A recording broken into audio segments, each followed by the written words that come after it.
Mirada Económica.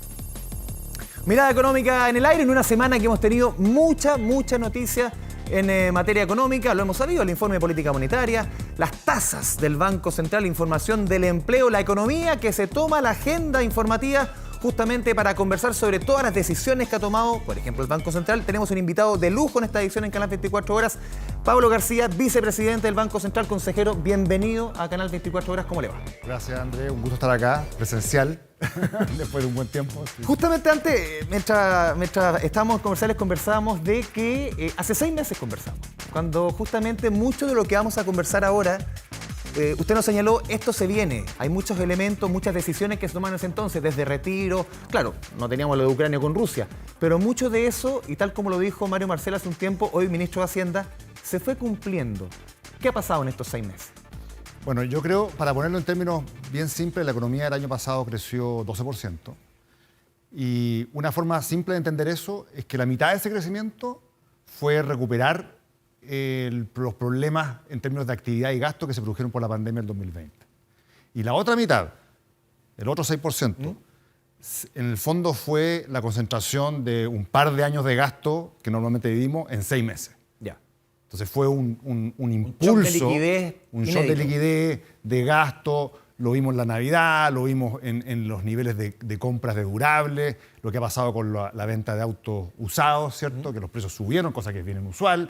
Entonces, tuvimos una serie de fenómenos que ocurrieron en esos 6 meses y que llevaron a que justamente se incubaran presiones inflacionarias que son bien significativas y que, bueno, desgraciadamente, es bien lamentable por todo lo que está pasando en el mundo, eso ahora se cruza con además un fenómeno de la guerra que le ha pegado al precio del petróleo y le agrega un elemento adicional a este tema inflacionario. Consejero, si lo llevamos a los números, ustedes en el IPOM de diciembre, decían, el 2022 vamos a crecer entre 1,5 y 2,5. Ahora es 1 y 2. También el panorama para el 2023, ahora es menos 0,25, 0,75. Para quienes nos están viendo a través de Canal 24 Horas, ¿qué nos está diciendo el Banco Central? Mira, yo creo que hay dos cosas que son importantes. Uno es que este escenario que estamos presentando hoy día no es tan distinto al que teníamos en diciembre. Es un poquito de menos crecimiento, en torno a un punto acumulado en los 2 años, que esencialmente es producto de este fenómeno adicional de la guerra y del precio del petróleo, que le introducen miedo, ¿no es cierto?, al mundo, introducen que el mundo crece menos, el precio del petróleo es contractivo, ¿cierto?, hacia un horizonte más de un par de años, pero en el fondo el escenario, al ser parecido, refleja que luego de un 2021 extraordinariamente dinámico, con gasto y producción que fueron mucho más allá de lo que normalmente se puede lograr en la economía chilena, tenemos que pasar por un periodo de adecuación de forma de volver a niveles más normales. La presidenta del Central, esta semana justamente en la presentación del IPOM, varias veces fue enfática en nombrar la encuesta de expectativas del banco, que generalmente estaba más arriba de las proyecciones que ustedes. ¿Por qué? Bueno, es muy difícil saber por qué analistas o observadores tienen visiones distintas a las que tiene uno. Eso ya ocurría en el IPOM anterior. Es posible que había cierta inercia, es posible quizás que esperaban un dinamismo del gasto público quizás que es mayor de lo que se ha comprometido el gobierno. Hay una serie de elementos que pueden estar ahí, pero quizás también había cierto temor o duda de que efectivamente estuviéramos entrando en una senda de moderación. Los datos de los últimos meses, desde fines del año pasado hasta los últimos que hemos visto, incluyendo los datos sectoriales que ha liberado el INE, demuestran que la economía se está yendo hacia una senda de moderación, más bien en línea con nuestras proyecciones. Hay conceptos que varios economistas han ido masticando, han ido presentando, por ejemplo, estanflación. ¿Qué significa estanflación? ¿Es posible un escenario de ese tipo con una inflación alta y una economía estancada? Mira, el término de estanflación es interesante, viene del año 70 ¿Ya? Y viene producto de que los bancos centrales en esa época, al no reaccionar a la inflación, al quedarse un poquito pasivos, generaron una situación de inflación que se atrincheró, se mantuvo por muchos años y una economía que creció muy poco. Nosotros acá en Chile estamos haciendo, en cierta forma, lo posible para evitar que eso ocurra. Claro. Queremos controlar la inflación, que no se nos atrinchere, que no se quede, ¿no es cierto?, en niveles altos de manera muy persistente, de manera de que por un par de años que van a ser más apretados, porque tenemos que normalizar después de lo que ocurrió el 2021, hacia el 2023 y 2024 ya podemos estar creciendo a tasas más cercanas al potencial con la inflación controlada. O sea, nuestra política es justamente tratar de evitar caer en una situación de esta inflación como lo que ocurrió en el año 70. A ver, en la reunión de política monetaria ustedes suben la tasa de 5,5 a 7% de manera unánime. Claro, muchos decían, va a subir 2 puntos, va a subir muchísimo más. Al parecer, quizás la economía está bien moderada, demasiado moderada muchas veces. Alzas muy fuertes de la tasa pueden provocar justamente un efecto que frene más la economía todavía, que puede ser más difícil para la economía. Bueno, lo que nosotros evaluamos, que es justamente una alza mayor de la que hicimos, con señales de que podíamos continuar también con alzas parecidas hacia adelante, no se condice con lo que nosotros estamos viendo respecto a nuestras proyecciones. Ya. Por ejemplo, estas cifras que tú mencionas, y el mercado, los analistas esperaban tasas más altas. Algunos decían que iba a subir 2%. Claro, y después 2 después también, y incluso Sí. 2 después más. Entonces, eso en parte producto de lo que nosotros creemos es que tenían una visión de crecimiento más dinámica para este año y el próximo, y con inflación también más alta. Ahora, lo que hemos visto desde la reunión es bien interesante. Las curvas y los precios de mercado se han ajustado rápidamente a un escenario mucho más parecido al nuestro. Y la inflación esperada de cierta forma también ha caído y las perspectivas de tasas también han caído. En ese sentido, como que nuestro escenario fue creíble. Fue un escenario que pintamos y que hace sentido, que le ha hecho sentido por lo menos a los mercados en los últimos 2 días que hemos visto. Consejero, sobre todo mirando la cifra o el piso que ustedes ponen para el 2023, que es un número rojo, que eso principalmente lo que llama la atención. ¿Nuestra economía va a entrar en recesión? Típicamente la recesión ¿Qué se entiende por recesión para explicarle a las personas en la casa? La forma como en Estados ¿Cómo se Unidos mide? se entiende Sí. la recesión es una serie de trimestres con Dos caída trimestres, ¿no? secuencial, con 2 trimestres, Sí. efectivamente. Si uno toma esa definición, posiblemente lo vamos a ocurrir. De hecho, tenemos ese escenario. Pero es muy distinto, una analogía que yo hice en un minuto, es muy distinto estar bajando después de haber subido un cerro que ir caminando por la calle y caerte un hoyo. Ya. O sea, nosotros estamos bajando después de haber subido un cerro de mucho gasto y mucho producto. Tenemos que bajar a la situación de más normalidad. Entonces hay que tomar en cuenta que en ese contexto es que se está dando esta contracción de la actividad económica. No es una caída por debajo de lo que nosotros normalmente podemos lograr, sino que estamos tratando de normalizar niveles muy elevados. La inflación, este ha sido tema de discusión el año pasado, este año no lo teníamos desde yo recuerdo la subprime, que también estuvo súper presente. A ver, un escenario de 10% a mitad de año, ustedes lo ponen justamente dentro de lo que relata el Banco Central en su informe. ¿10% qué significa? Que claro, una persona le dice 3% de inflación, 10% de inflación. Es una inflación 3 veces superior a la que estábamos acostumbrados para 12 meses. ¿Qué significa la práctica? Mira, primero lo que creo que significa es que tenemos un problema que hay que enfrentar, Ya. que no podemos dejarlo pasar. O sea, tenemos que asegurarnos de que este fenómeno inflacionario sea transitorio y que por lo tanto converjamos a un nivel más normal en el horizonte de 2 años, que es lo que habitualmente nosotros hacemos. Normal es el 3%. El 3%, que es la meta que nosotros tenemos. Ahora, en nuestras proyecciones eso se está logrando. ¿Pero qué significa en lo concreto el 10%? Significa que un billete de 1.000 pesos, después de un año, en realidad compra lo que antes valía 900 pesos. Entonces pierdes el 10% de tu poder adquisitivo, que son magnitudes que ya empiezan a notarse. Exactamente. Si la inflación es 3 o si es 2, de forma sostenida, eso se puede acomodar, pero el 10% ya es una contracción del poder adquisitivo que es bastante ¿Y significativa. dónde pueden haber las mayores presiones? Justamente cuando lleguemos a ese día, ¿cuáles son los sectores que ustedes están viendo donde más se pueden encarecer? ¿Combustibles, alimentos? Mira, yo te diría que para el Banco Central la inflación que hay que tratar de evitar no es la que se produce por aumentos específicos de un producto, sino que más Ya. bien es que el sistema producto. completo de precios empiece a ajustarse a una situación de escalada más sistemática, ya que no es un producto específico, sino que Claro. son todos los productos, las remuneraciones, todo está subiendo, todos los costos están subiendo de forma más pareja y alta. Es que ahí me recuerda lo que dijo la semana pasada Mario Marcel, le respondía a varios parlamentarios que decían, no, subsidio al pan, el IVA a tal o tal producto, y Mario Marcel decía, no, aquí hay que atacar la inflación como un todo, porque si vas punto por punto no logras la meta. ¿Va un poco por ahí la respuesta? Por supuesto, uno puede pensar siempre en políticas específicas para ayuda a sectores específicos, pero eso es política fiscal. Eso es apoyo fiscal a las familias. Ya. La inflación es un fenómeno macroeconómico general de la economía y que cuando se produce de manera más sostenida, con inflaciones altas y que no bajan, eso empieza a perjudicar a todo el mundo porque todos los precios están subiendo y hay un problema en términos de mantener el poder adquisitivo. ¿Qué escenario ven ustedes en materia inflacionaria con un quinto retiro? Mira, yo creo que en este minuto la economía lo que requiere es menos impulso macroeconómico para justamente ir normalizándonos a niveles más sostenibles de largo plazo. Medidas macroeconómicas generales de más impulso, como el retiro, van en la dirección totalmente opuesta. Entonces Ya tenemos un presupuesto, por ejemplo, un 22% más bajo que el del año pasado. Exactamente, y política monetaria restrictiva. Estamos haciendo todo lo necesario para que esta economía de a poco, en el curso de un par de años, se normalice.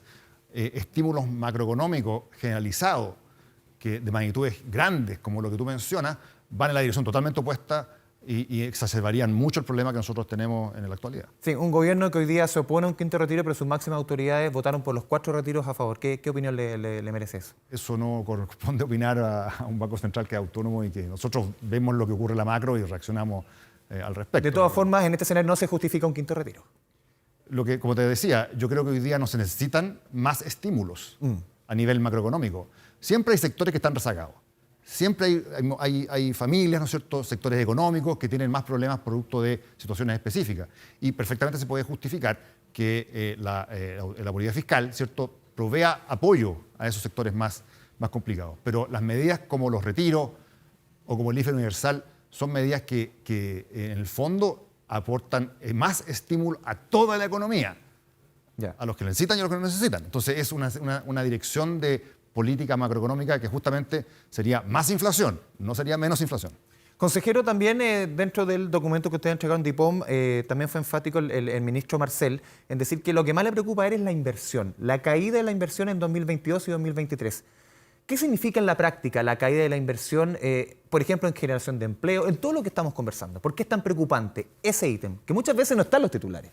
Mira, yo creo que el tema de la inversión es importante porque tiene efectos en términos de cuánto podemos crecer nosotros al plazo más largo.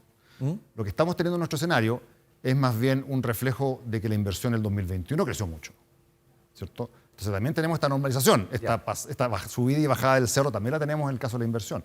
Lo que yo creo que preocupa, por supuesto, y que debiese ser materia de observación y monitoreo, es que no sea un problema más permanente, o sea, que la inversión logre su ajuste, lo mismo que el consumo, pero que ya en adelante, hacia fines de los próximos 2 años, estemos en una senda ya más de recuperación hacia niveles de crecimiento que son sostenibles en el tiempo. Consejero, quiero volver al tema de alza de tasas, se lo había preguntado al principio. A ver, hemos visto, desde marzo del año pasado estamos en 0,5, hoy día estamos en 7% y quizás el techo que ustedes se han puesto es 8,5 más o menos, por ahí podría estar, dicen algunos economistas. A ver, ¿dónde golpea más esta alza, cree usted? Mucho del mercado quizás ya lo tiene internalizado, los créditos cortos van a golpear más, para hacer un poquito también de economía más didáctica, que siempre es muy importante y estos medios, nuestros medios, siempre sirve para ello. Mira, lo primero es que es bien interesante, como la subida de tasas fue menor de lo que se esperaba, las tasas a 3 meses y 6 meses que uno ve en el mercado hoy día de hecho cayeron. Ya, o sea, como se esperaba más. Ahora tenemos hoy día menos tasa a 6 o 3 meses que lo que teníamos hace 4 días atrás. Ya. Segundo, ¿cuál es el mecanismo más directo? El mecanismo más directo que hace es que las personas, ¿no es cierto?, las empresas que tienen saldos de liquidez en sus cuentas vistas, en sus cuentas corrientes, que lo tienen ahorrado, estas tasas de interés hacen más atractivo ahorrar en depósito a plazo que guardar la plata para gastársela. O sea, es un desincentivo al consumo que tiene que normalizarse y es un incentivo al ahorro. Eso es lo que busca la tasa de interés un poco más alta. Y sobre todo opera en plazos más bien cortos. Nuestra tasa de interés es una tasa de interés a un día. Entonces afecta sobre todo lo que ocurre más bien al corto plazo, tratando de incentivar el ahorro y desincentivar o postergar más bien decisiones de consumo. Muchos pueden pensar, a ver, si ya el sueño de la casa propia, el departamento propio se veía lejano, ¿se ve más lejano o eso ya está internalizado, cree usted? Mira, respecto a cosas más de largo plazo, como la inversión a las empresas, ¿no es cierto?, el financiamiento a las empresas de largo plazo o los créditos hipotecarios, esas tasas han subido, pero han subido por razones distintas a la política monetaria. Yeah. Porque la política monetaria no incide en cuánto cuesta pedir un crédito a 20 años, porque son tasas de interés a un día nomás, ¿te fijas? Entonces tiene un efecto muy de corto plazo. Lo que ha ocurrido con el financiamiento a más largo plazo, porque las tasas hipotecarias han subido, es que la cantidad de recursos que están disponibles para prestarse, para financiar esas inversiones vía hipotecas, por ejemplo, hoy día es más chico, producto de los retiros. O sea, en buen chileno, muchas veces, consejero, la plata que está en la AFP, de esa plata surgía justamente el préstamo para financiar un hogar y al haber el chanchito, al ser más chico, obviamente hay menos plata, menos plazos más cortos, tasas más altas, ¿así se explica? Esa es una parte, y la otra parte es que el gobierno también se ha endeudado mucho. Entonces el gobierno se ha endeudado para financiar los programas de apoyo, producto de la pandemia, y eso le ha quitado parte de los recursos para poder financiar esos programas. Entonces hemos tenido un sesgo hacia más consumo y apoyo y menos hacia inversión, y eso cuando ocurre en una economía como la chilena se nota en los precios. y la tasa de interés es el precio que ha subido, ¿cierto?, para los créditos hipotecarios, producto que hoy día los fondos prestables para financiar eso son más escasos. Consejero, vamos a ir a la primera pausa aquí en Mirada Económica, pero antes ustedes les vamos a dar el siguiente consejo. Mejorar las pensiones es una de las demandas sociales más solicitadas y para lograrlo se necesita escuchar la opinión de los trabajadores, pensionados, migrantes, jóvenes, emprendedoras, de todas y todas. Participa tú también, ingresa en teescuchamosafondo.cl y opina. Vamos a la pausa.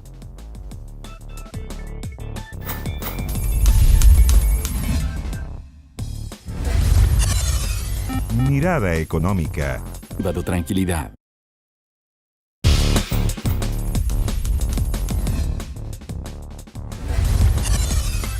Mirada Económica. Volvemos a Mirada Económica a través de la pantalla de Canal 24 Horas. Estamos conversando con el vicepresidente del Banco Central, consejero del Instituto Emisor, Pablo García. Consejero, empleo, otro ítem que preocupa mucho a la población. Conocimos cifras del INE. Se recupera un poco el último trimestre la velocidad, la cantidad de ocupados, pero ¿cómo están viendo ustedes, cómo ven en el IPOM la recuperación del empleo? Y volvemos al contexto que hablamos al inicio, con una economía creciendo al 1 o 2% y el próximo año incluso al rojo se da la posibilidad. ¿Genera empleo una economía que crece a ese nivel?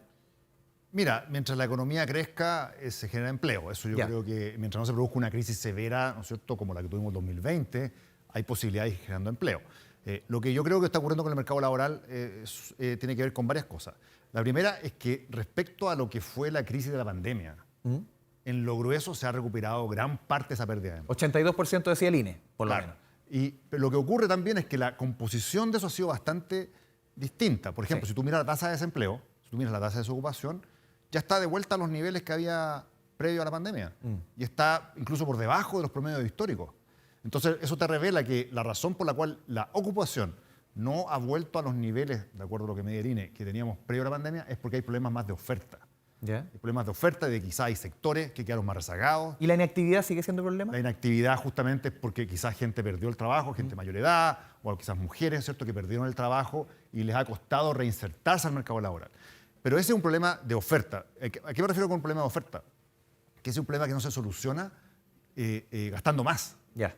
Sino que se soluciona potencialmente tomando medidas específicas de apoyo a esos sectores más rezagados. Y eso son medidas más bien microeconómicas.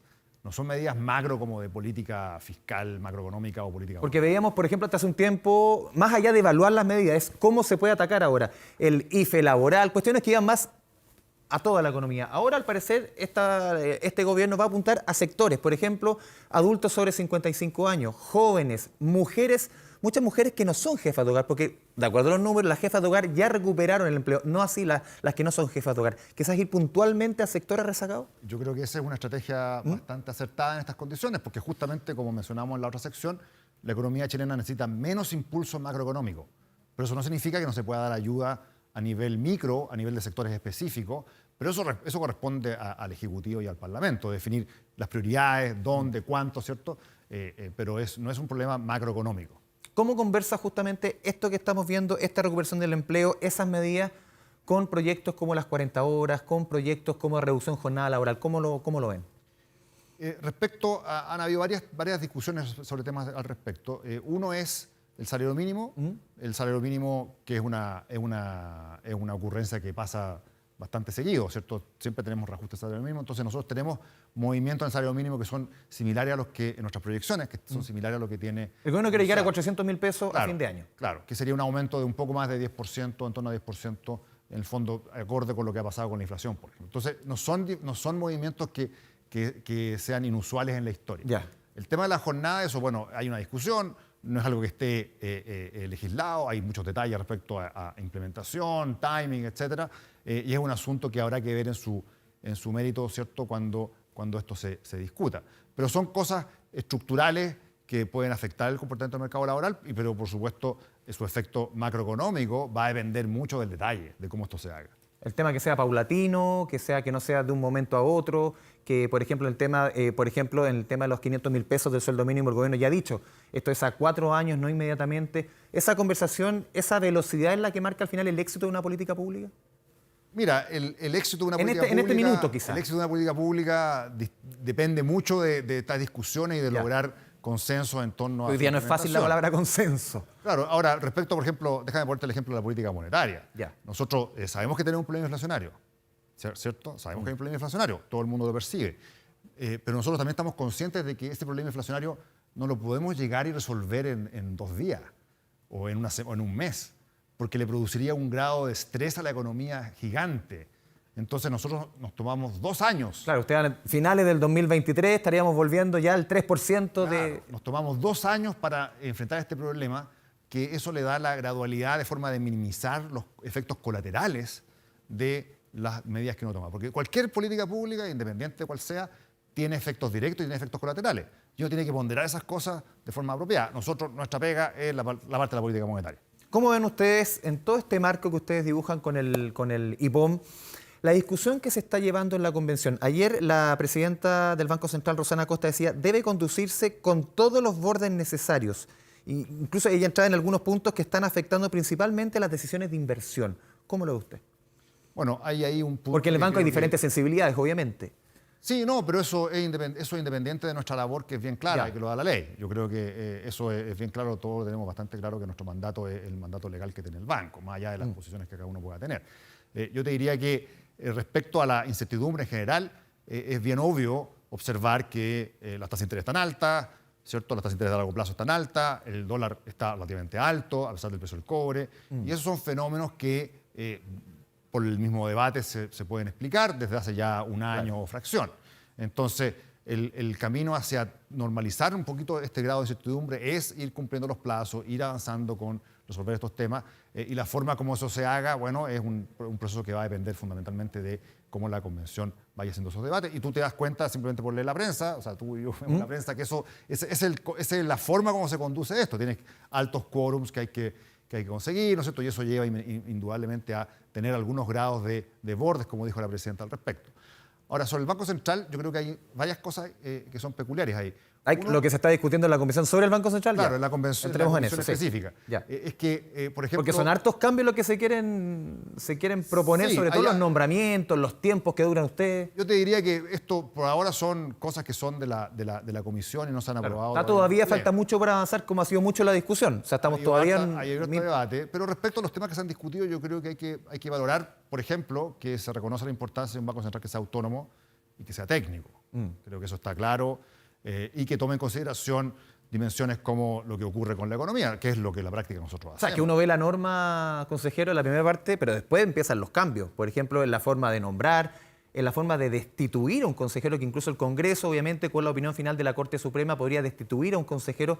¿Cómo lo ven ustedes? Que ya el presidente, por ejemplo, no va a nombrar a la presidenta o presidente del Banco Central, ni tampoco va a proponer a los consejeros. Mira, yo no me gustaría pronunciarme sobre temas específicos, porque esto, como mencioné, no ha sido finalmente discutido por el Pleno. Es parte de un proceso. Pero en lo general, el criterio que uno toma, ¿no es cierto?, es que ¿por qué el Banco Central tiene que ser autónomo? Esa es la pregunta que uno se hace. ¿Y por qué tiene que ser técnico? Y la razón más simple de explicar es que porque no queremos que la política monetaria sea protagonista de los ciclos electorales. ¿Por qué es tan importante eso? Porque o si no puede ocurrir que el Banco Central empieza a tratar de hacer política monetaria que influya en resultados electorales, que gane tal coalición, que gane tal otra coalición, porque así lo confirman de nuevo al presidente, o así se logra cierto equilibrio político, ¿cierto? Entonces, ese tipo de debate político donde... Hay que sacarlo del Banco Central. Hay que tratar de que el Banco Central tenga un objetivo que sea permanente. Pese a que los nombramientos muchas veces tienen sensibilidades políticas, consejero. Pero lo que pasa es que el Banco Central es parte del Estado. Sí.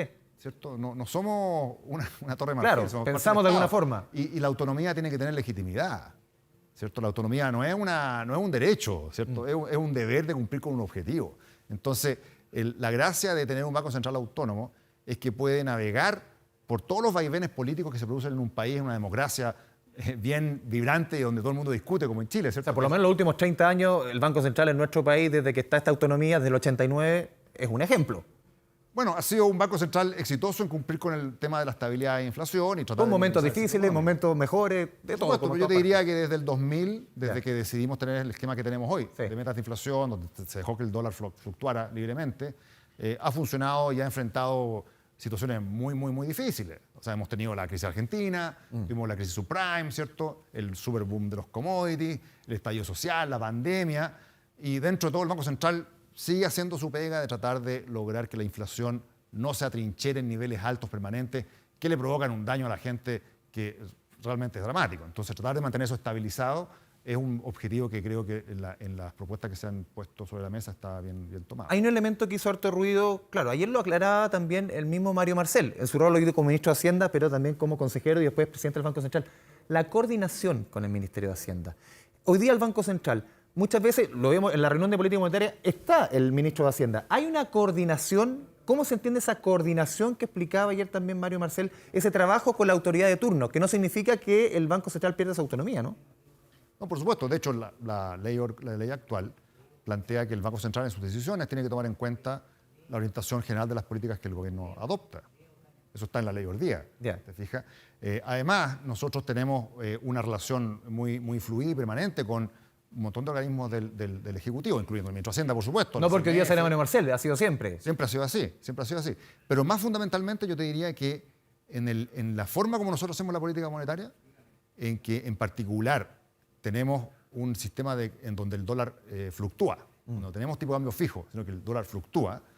Y donde el fisco tiene políticas que están basadas en una idea de tener un balance estructural de mediano plazo, como que esta, comillas, coordinación se da de forma muy natural. Ya, porque generó ruido que coordinación se puede llevar para otro lado. Justamente lo que usted conversaba al principio respecto al tema de la autonomía, de no depender del gobierno de turno ni las intenciones del gobierno de turno. Bueno, yo creo que más que el gobierno es el ciclo electoral. Sí. Creo que es lo que justamente la autonomía trata de preservar, que las elecciones no estén contaminadas por decisiones de política monetaria que se interpreten como políticas. Por último, consejero, se nos va el tiempo, llevamos casi media hora conversando economía, pasa rápido. A ver, se vienen 2 años muy difíciles. ¿Cómo cree usted que se van a desenvolver estos 2 años? Quizás, suena difícil dar consejos, pero quizás para el chileno común y corriente, en términos de empleo, en términos de gasto, en términos de cuidar muchas veces lo que se tiene, ¿cómo se vienen estos 2 años que por lo menos en los números se ven difíciles? Mira, por lo menos desde el punto de vista del Banco Central, nuestro mandato, nuestra misión es tratar de que sea lo menos difícil posible. ¿Te fijas? De que digerir estos excesos que tuvimos en 2021 puede hacerse de la forma lo menos complicada para la gente posible. Y eso significa, en primer lugar, tratar de tomarnos un tiempo en hacerlo, no hacerlo de nuevo a patadas. Segundo, que la inflación no se transforme en un problema permanente para el bolsillo de los chilenos. Tenemos que cuidar el bolsillo de los chilenos. No podemos arriesgarnos a que la inflación se transforme en la pesadilla diaria en este país. Entonces, ese es un objetivo que creo que es muy importante pensando que el país sigue después. Tenemos muchos años por delante, pero tenemos esta misión más en los próximos 2 años de lograr que la inflación se estabilice en 3% de forma de que no se atrinchere en niveles que pasen a ser un problema para todos los hogares. Consejero Pablo García, vicepresidente del Banco Central, le agradecemos este espacio, esta media hora de conversación aquí en Canal 24 Horas. Muchas gracias a ti, Andrés. Muchas gracias. Vamos a la pausa en Canal 24 Horas. Le agradecemos obviamente su sintonía aquí en Mirada Económica.